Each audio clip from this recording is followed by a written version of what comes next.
In case of magnetization, we have bound currents. Dielectric के case में हमारे पास बात आई थी बाउंड चार्ज डेंसिटी की, sigma B, surface charge density, bound charge density rho B, volume bound charge density. तो सिग्मा बी किसके इक्वल था? Sigma B it was P vector dot N cap. Similarly rho B it is minus gradient of P.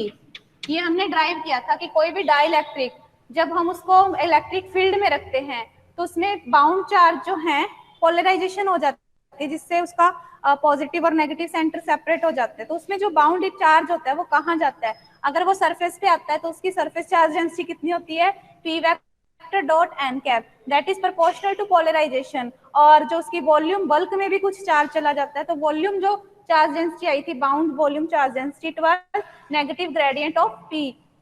Del dot P मतलब अगर divergence of P, sorry not gradient, divergence of P, P is polarization vector.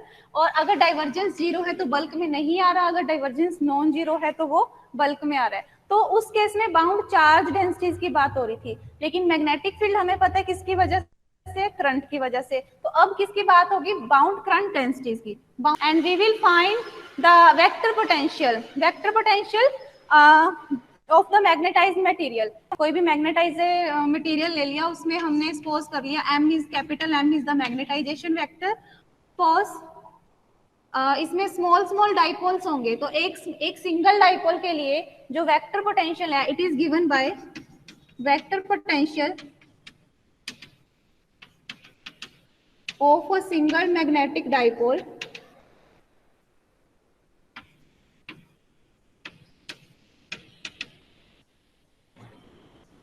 Small M. एक single magnetic dipole का vector potential A vector जो होता है it is mu naught over 4 pi, ये हम M vector cross R cap over R square.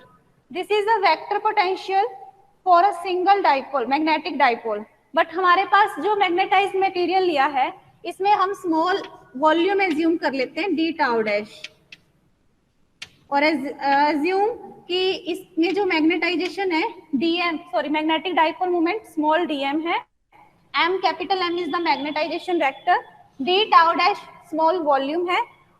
जो हमारा material है इसके कोऑर्डिनेट्स हम प्राइम्स में लेते हैं, और एक बाहर कोई पी पॉइंट है, यहां से इसका जो पोजीशन वेक्टर है from D tau dash it is R vector, and the coordinates of this P are X Y Z, while coordinates of these volumes are prime in prime, x prime, y prime and z prime.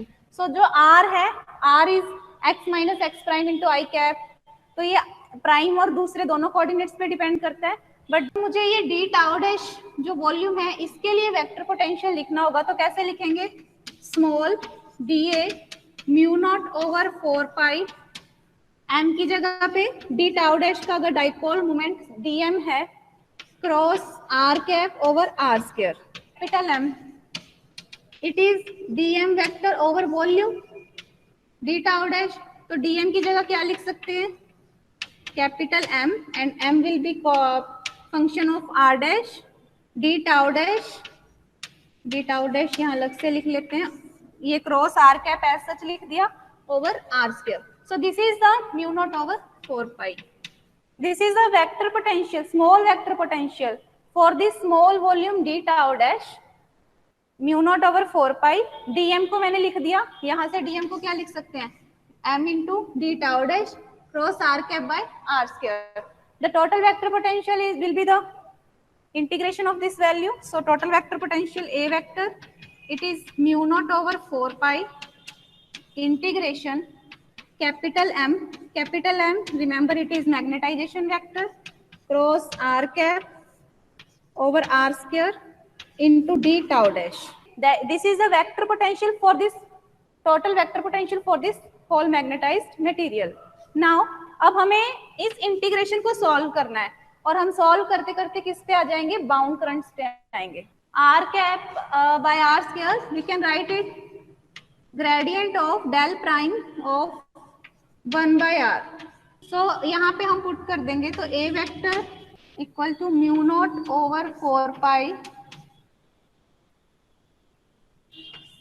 m vector which is function of r prime cross gradient of 1 by r into d tau dash।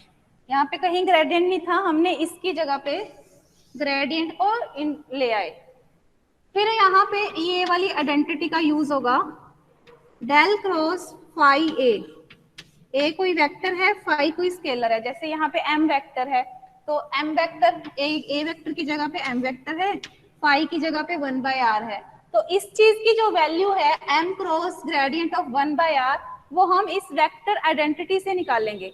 ये vector identity यहाँ पे use करेंगे। यहाँ पे ये किसके equivalent लग रहा है, ए वेक्टर है क्रॉस ग्रेडियंट ऑफ फाई, तो ये चीज है। लेकिन इसका हमें ए वेक्टर आगे चाहिए, तो इसमें हम इसको अगर उल्टा करके लिखेंगे तो ये आएगा नेगेटिव साइन के साथ, negative A vector cross gradient of phi plus, हमने इसके जैसा बना लिया इसको ताकि हम ये आइडेंटिटी यूज कर सकें, plus phi curl of A. But हमें इसकी वैल्यू चाहिए तो इसको इस साइड ले आते हैं, उसको इस साइड। तो A vector cross gradient of phi को लिख सकते हैं minus of curl of phi A plus phi curl of A. तो ये आइडेंटिटी को हम डायरेक्ट यहाँ सब्स्टिट्यूट कर देंगे। तो ए वेक्टर किसके इक्वल आ गया, using this identity in this equation, mu naught over 4 pi integration negative curl of phi A की जगह पे m वेक्टर है, फाई की जगह पे 1 बाय r है, ठीक है,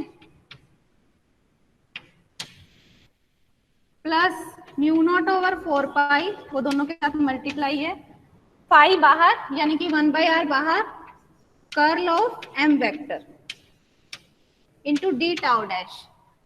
ये दो इंटीग्रेशंस में डिवाइड हो गया। जो ए वेक्टर एक इंटीग्रल था, it is divided into 2 integrations, ठीक है। एक में curl of m by r into D tau dash plus mu naught over 4 pi 1 by r बाहर, curl of m r dash into D tau dash. Curl of किसी vector को अगर उसका volume integral हो, कोई भी वेक्टर ए है उसका, ये को आप वेक्टर पोटेंशियल के साथ मत कंफ्यूज करना। सो लेटर से कोई एस वेक्टर है, अगर इसका वॉल्यूम इंटेग्रल है, इसको हम सरफेस इंटेग्रल में कैसे लिख सकते हैं, N cap cross S into D A dash. तो हम ये चीज यहाँ यूज करेंगे। एक तो ये आइडेंटिटी याद रखनी है, एक ये minus mu naught over 4 pi, यहाँ पे आ जाएगा N dash is the area vector normal to this magnetized material, N dash cross M vector D A dash plus mu naught over 4 pi, ये ऐसा सच लिखेंगे 1 by r curl of m। अब जो ए वेक्टर था, एक तो surface integral बन गया प्लस वॉल्यूम इंटेग्रल। ये जो टर्म है सरफेस इंटेग्रल के साथ वाली, ये एन कैप क्रॉस m, इसको हम लिखेंगे K B minus mu naught over 4 pi integration K vector into D A dash plus mu naught over 4 pi J B vector J over R D tau dash. तो इसको हमने J B लिख दिया और this is K vector, this K vector is bound surface current and this J B is bound volume current. So the total vector potential है, it is now divided into 2 integrals.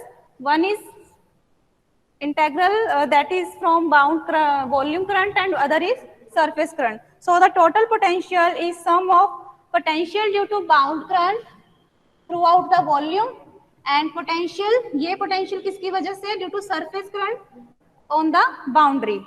So hence अगर आप bound current find कर लेते हैं then you can find the field. ये भी क्या है, bound volume current throughout the volume of magnetized material and KB is bound surface current on the boundary of the magnetized material. तो अगर आपको bound currents की नॉलेज है, ये पता है, then you can find the total vector potential किसी भी मैग्नेटाइज्ड मटेरियल का, and from that we can approach the field of the material. जैसे हमारी डाइलेक्ट्रिक के केस में सरफेस सिग्मा बी कितना आया था, P vector dot N cap, और रो भी आया था, हमने उनमें बाउंड चार्ज डेंसिटीज को लेके आए थे। सिंपल चार्ज डेंसिटीज तो आपको पता है, लैम्डा सिग्मा रो, लेकिन जब डाइलेक्ट्रिक था, पोलराइजेशन हुई थी, तो उस केस में हम बाउंड सरफेस चार्ज डेंसिटी और bound volume charge density, that was divergence of P, negative divergence of P, इनकी बात आई थी। अब मैग्नेटाइज्ड मटेरियल में किसकी बात आई है, बाउंड वॉल्यूम करंट और बाउंड surface current.